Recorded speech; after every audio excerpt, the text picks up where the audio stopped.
In this video, I'm going to demonstrate how to calculate percentages of a whole given different constituents.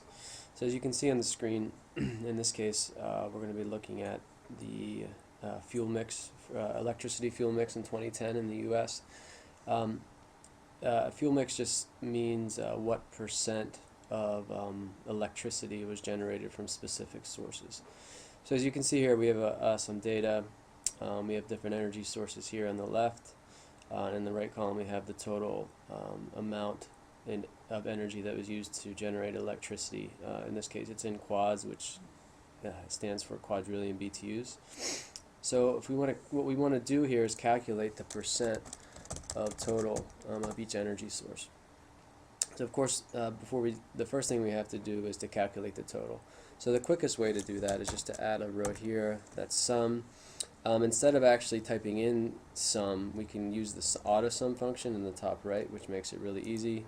Excel's pretty smart, and it understands that we're just going to sum the numbers above that cell. So I just press that button and hit enter, and now you have a sum. The quickest way to calculate percent of total is to use absolute references to this sum cell.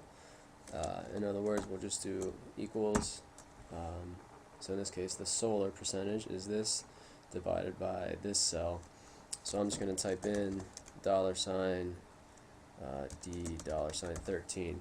So as you can see, it highlighted cell D13. The dollar signs indicate that anytime I drag this formula across or down, it will stay on this cell for that part of the formula. So in other words, the the denominator will always stay the same regardless of where we drag this formula. So I'll just hit enter, and I already have it formatted to a percent, but if it wasn't, let's say it was in a number,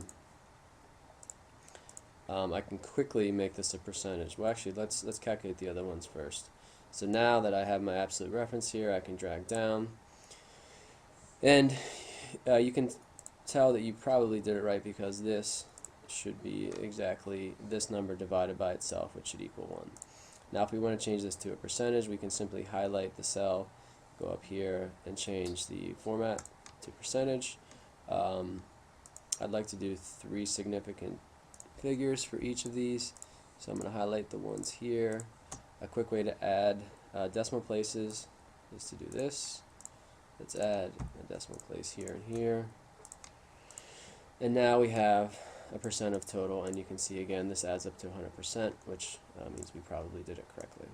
I like to do a little formatting here. Just add a few cell borders, maybe highlight this because it's a sum, and this is a heading, so we'll highlight that as well. And you can use that for anytime you want to calculate the percentage in tabular data.